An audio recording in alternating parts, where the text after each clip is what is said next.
12월 19일 오늘의 말씀은 역대하 35장 20절에서 27절입니다. 이 모든 일 후 곧 요시야가 성전을 정돈하기를 마친 후에 애굽 왕 느고가 유브라데 강가에 갈그미스를 치러 올라왔으므로 요시야가 나가서 방비하였더니 느고가 요시야에게 사신을 보내어 이르되 유다 왕이여, 내가 그대와 무슨 관계가 있느냐? 내가 오늘 그대를 치려는 것이 아니요 나와 더불어 싸우는 족속을 치려는 것이라. 하나님이 나에게 명령하사 속히 하라 하셨은즉 하나님이 나와 함께 계시니 그대는 하나님을 거스르지 말라. 그대를 멸하실까 하노라. 요시야가 몸을 돌이켜 떠나기를 싫어하고 오히려 변장하고 그와 싸우고자 하여 하나님의 입에서 나온 느고의 말을 듣지 아니하고 무기또 골짜기에 이르러 싸울 때 활 쏘는 자가 요시야 왕을 쏘니라. 왕이 그의 신하들에게 이르되 내가 중상을 입었으니 나를 도와 나가게 하라. 그 부하들이 그를 병거에서 내리게 하고 그의 버금 병거에 태워 예루살렘에 이른 후에 그가 죽으니 그의 조상들의 묘실에 장사되니라. 온 유다와 예루살렘 사람들이 요시야를 슬퍼하고 예레미야는 그를 위하여 애가를 지었으며 모든 노래하는 남자들과 여자들은 요시야를 슬피 노래하니 이스라엘의 규례가 되어 오늘까지 이르렀으며 그 가사는 애가 중에 기록되었더라. 요시야의 남은 사적과 여호와의 율법에 기록된 대로 행한 모든 선한 일과 그의 처음부터 끝까지의 행적은 이스라엘과 유다 열왕기에 기록되니라. 오늘 본문은 요시야 왕의 최후의 장면이 나오는 본문입니다. 오늘 본문을 이해하기 위해서 먼저 당시의 시대 상황을 좀 살펴볼 필요가 있는데요. 당시 이스라엘을 둘러싼 국제적인 정세는 바벨론이 강대국으로 등장할 무렵이고 그동안 강대국으로 군림했던 아수르가 바벨론에게 밀려서 멸망으로 치닫고 있던 때였습니다. 그때 바벨론에 대항해서 이 아수르는 이집트의 도움을 요청하고 이집트와 아수르가 연합해서 바벨론에 대항하는 경우가 많았었는데 오늘 본문이 바로 그런 상황이 되겠습니다. 자, 이런 상황에서 이 유다의 요시야는 어떤 정책을 쓰고 있을까요? 요시야는 지금 가만히 보니까 바벨론이 대세인데 만약에 이집트와 아수르가 이 바벨론을 대항해서 승리하면 아수르야 지는 해지만 이 이집트가 또 강해져 가지고 이집트에게 시달릴지도 모른다, 이런 생각이 있었을 겁니다. 그래서 요시야는 당시의 대세인 바벨론의 편에서 이집트와 아수르 연합군을 저지하고자 이집트에서 올라와서 이 갈그미스로 가는 이집트군을 그 길목인 머깃도에서 맞서 싸우다가 전사하게 됩니다. 자, 그런 과정에서 오늘 이집트의 바로 느고가 하는 말을 한번 보시겠습니다. 유다 왕이여, 내가 그대와 무슨 관계가 있느냐? 내가 오늘 그대를 치려는 것이 아니요 나와 더불어 싸우는 족속을 치려는 것이라. 하나님이 나에게 명령하사 속히 하라 하셨은즉 하나님이 나와 함께 계시니 그대는 하나님을 거스르지 말라. 그대를 멸하실까 하노라. 예, 이것은 이집트의 바로인 느고의 말입니다.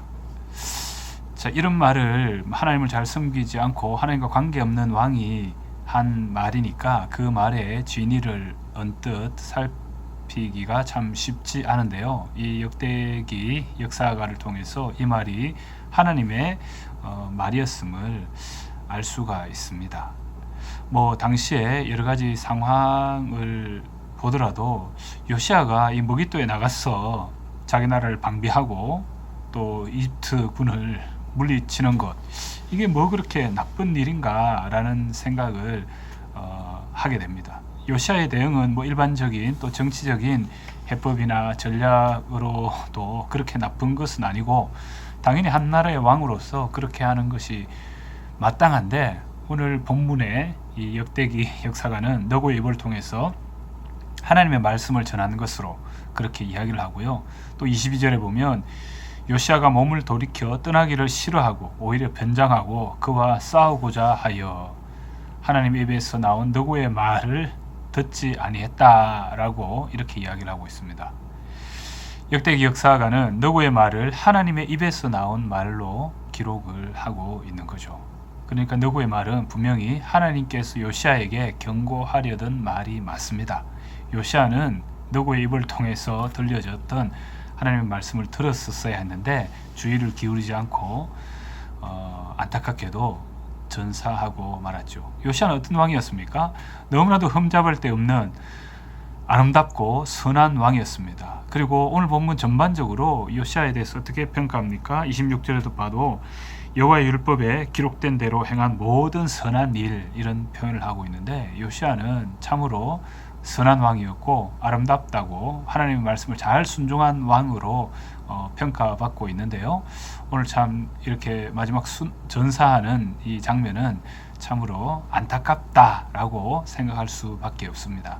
당시의 백성들도 너무나도 안타까워서 우리 24절, 25절에 온 백성이 슬퍼하고 또 예레미야는 그를 위해서 애가를 지어 불렀다라고 했습니다. 그리고 우리 스가랴에 보면 좀 그 힌트를 볼 수가 있는데요. 이 노래가 이스라엘의 규례가 되어서 아주 후대까지 오랫동안 요시아를 안타까워하며 요시아의 죽음을 추모했다라는 것을 우리가 알 수 있습니다. 그래서 이 오늘 본문 전체를 보면 전반적으로 요시아에 대해서 긍정적으로 평가를 하고 있습니다. 누구와 싸우다가 전사한 것도 요시아의 그 일생 가운데 아주 작은 부분으로 그렇게 취급하는 거지요. 그러나 그렇다고 뭐 그것이 잘한 것은 아니다, 이렇게 기록을 하고 있습니다. 오늘 본문을 통해서 한 몇 가지를 생각해 보았으면 좋겠는데요. 우선 하나님의 뜻이 어떻게 전달되는가, 이런 부분을 한번 생각해 보았으면 좋겠습니다. 하나님의 뜻은 뭐 선지자를 통해 이렇게 전달되는 게 일반적인데 오늘 본문을 통해서는 다른 나라의 왕을 통해서 전달되었죠. 예. 우리 예레미야의 예언이 어땠습니까? 뭐 긍정적인 예언을 하고 그래야 되는데 예레미야는 유다의 멸망을 예언했습니다. 유다의 멸망을 이야기하고 부정적인 예언만을 했는데 그 예언이 하나님의 뜻이었습니다. 남유다와는 적대국인 왕의 입에서 하나님의 말씀이 들려질 수도 있다는 사실, 우리는 그것을 생각해야 되겠죠. 누가 보더라도 뭐 선하고 옳은 일, 그런 정치적인 행동, 정치적인 여러 가지 계획, 요시아의 입장에서 또 그 나라의 입장에서도 분명히 옳아 보였지만 하나님의 뜻은 안타깝게도 요시아는 그 하나님의 뜻을 알 수가 없었고 결국은 안타깝게 일찍 요절하고 맙니다. 그리고 요시아가 이 변장하는 모습을 통해서 우리 한번 생각해 볼 것이, 하나님의 뜻은 아무리 피하려고 해도 피할 수 없다는 겁니다. 하나님의 계획과 뜻은 반드시 이루어지게 된다 라는 것을 우리는 기억해야 할 것입니다. 결국 화살을 통해 요시아는 하나님이 작정하신 뜻을 피할 수 없었다는 것을 엿볼 수가 있겠습니다. 그리고 이 전반적인 요시아의 삶을 한번 돌아보건대 아무리 선한 왕이라도 잘못된 선택을 할 수 있다라는 점을 우리는 기억을 해야 할 것입니다. 요시아는 바벨론을 의지했다가 결국은 나중에 그 아들 때에 가서 어떻게 됩니까? 지금 요시아가 바벨론을 의지해서 이렇게 전쟁을 하는데 그 아들 때에 가서 그 아들들 또 손자 또 시드기야까지 어떻게 했습니까? 바벨론을 섬겼다가 반복했다가를 섬겼다가 또 뭐 배반했다가 이걸 반복하다가 결국은 바벨론에 멸망하고 말죠. 결국 요시아가 아주 하나님을 잘 의지했으나 이렇게 정치적이고 여러 가지 실리를 따진 면에 있어서는 하나님을 완전히 의지하지 못했다는 점입니다. 우리 이런 여러 가지 점들을 우리가 기억하면서 말씀에 오직 순종할 할 수 있기 바랍니다. 하나님의 말씀은 직접적인 말씀으로 들려지기도 하고, 또 기도하는 중에 직접적인 음성을 들려주기도 하고, 또 간접적으로 어떤 사건을 통해서, 또 여러 사람을 통해서 하나님의 말씀이 전해지기 마련입니다. 그때 우리는 민감하게 하나님의 말씀에 반응해야만 합니다. 말씀에 민감하게 반응하지 못했을 때에 아무리 훌륭한 하나님의 사람이라도, 주의 종이라도 10번 잘하더라도 한 번의 실수에 안타까운 일을 당할 수도 있는 거죠. 우리는 분별력을 가져야 합니다. 이 사건과 또 역사와 사람을 바라볼 때에 주님 주시는 해안으로 이 시대를 바라보고 또 해석할 수 있어야 합니다. 하나님의 진정한 뜻을 잘 깨달을 수 있는 오늘 하루, 그리고 우리의 일생이 되기를 간절히 원합니다. 기도하겠습니다.